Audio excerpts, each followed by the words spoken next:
The honourable member from Calgary Forest Lawn. The Governor of the Bank of Canada just slammed this incompetent Liberal NDP government for failed economic policies. After 8 years, even he knows this Prime Minister is not worth the cost. He said their deficits fueled inflation that caused 10 interest rate hikes in 19 months, the most rapid in Canadian history. Mortgage costs have already doubled, and anyone renewing their mortgage now will see a minimum of double the interest rate. That's failure, Mr. Speaker.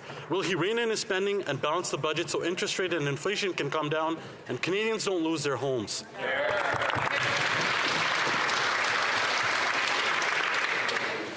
The Honourable Parliamentary Secretary. Mr. Speaker, our government is laser focused on ensuring inflation can stabilize and interest rates can come down. We're doing it with a fiscally responsible plan, one that's seen inflation come down from its peak at 8.1% in June of 2022. It's also a pillar that our AAA credit rating has been reaffirmed. The Conservative leaders' plan is to fire the Bank of Canada governor and attack the independence of our institutions. How is that on earth? How is that going to impact and help Canadians? Once again, I'd like to ask honourable members to please keep their voices down while the other members are responding, people who have the floor. And who has the floor right now is a member from Calgary Forest Lawn. If responsible is adding more debt than every government before them combined, I'd hate to see what the Prime Minister on a bender looks like. Robert Asselin, former Liberal advisor to the Prime Minister, admitted today at Finance Committee Liberal NDP spending is working against the Bank of Canada. Even the Governor of the Bank of Canada said government spending is making his job harder and is not helpful. While this Prime Minister has a tiff with the Bank Governor, Canadians and their homes are caught in the crossfire. After 8 years, he's not worth the cost. Will he finally rein in the spending so interest rates and inflation can come down and Canadians don't have to lose their homes?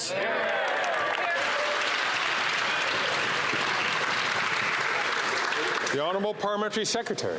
Mr. Speaker, we believe in the independence of our institution. The Bank of Canada pursues an independent monetary policy that is best suited to Canada's economic circumstances. Keeping these institutions free from political interference isn't a matter of principle. It's a matter of protecting Canadians' livelihoods, their businesses, and our economy.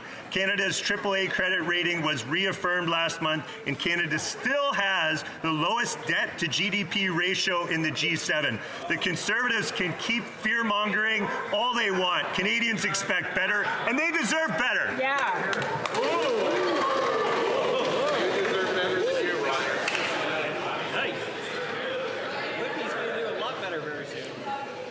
Colleagues, I'm sure we'll all want to hear the question from the member from Calgary Heritage. The honourable member from Calgary Heritage. 8 long years of this costly coalition's carbon tax and inflationary deficits. Record food bank usage right across this country.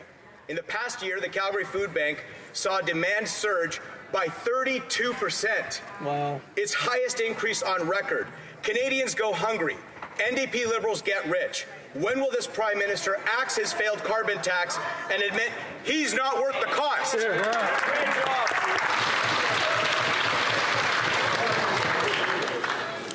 The Honourable Minister.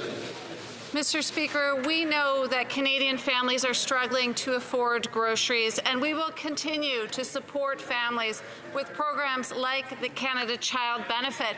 We've also made funding available to food banks and charities across this country, including through the $400 million invested in the Community Services Recovery Program. Mr. Speaker, we will continue to address food insecurity across the country and support Canadians in their time of need. The honourable member from Calgary Heritage. Are these NDP Liberals even hearing themselves, Mr. Speaker? Arrive Scam, SNC Lavalin, We Charity. They get rich by printing, spending, and stealing your money. And how? They quadruple the carbon tax, a tax on food. With 2 million Canadians using food banks, where do they think the food banks get the food from?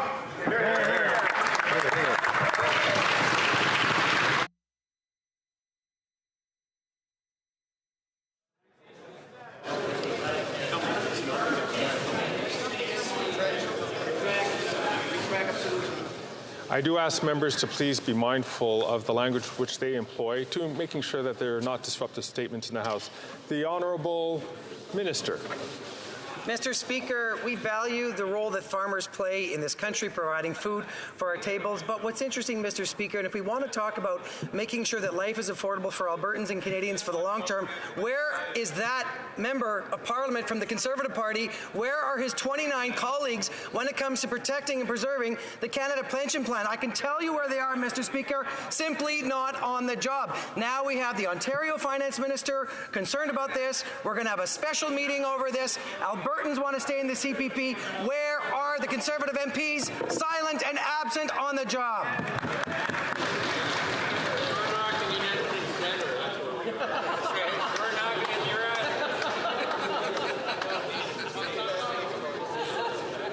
Colleagues. The honourable member from Kamloops, Thompson Caribou. Mr. Speaker, after 8 years of this costly coalition, we hear things like this from the Vancouver Food Bank. Quote, "We see parents who are skipping meals so their children can eat. We see people who haven't eaten in days. We see seniors who haven't had produce in months," end quote. In my hometown of Kamloops, Mr. Speaker, 225 children per week are getting community food support 3 times a day. When will this NDP Liberal government wake up and recognize that they are sending Canadians to the food bank in unprecedented numbers?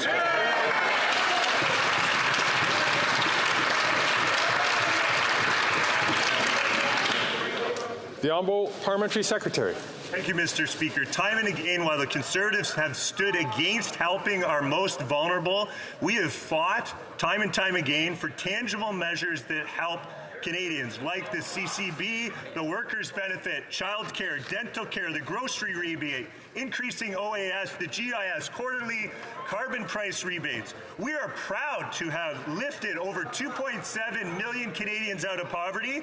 That's 2.7 million more Canadians that would be joining food bank lines if the Conservatives had their way. That's right.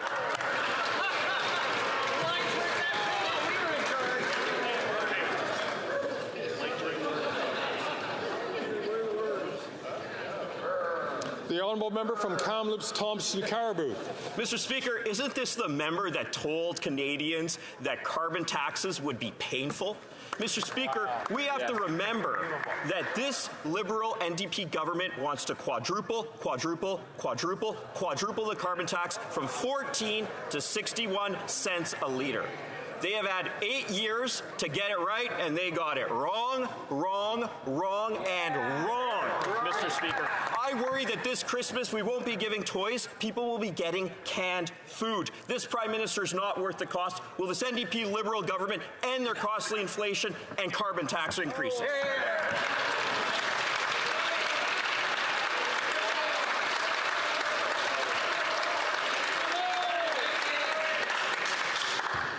The Honourable Parliamentary Secretary.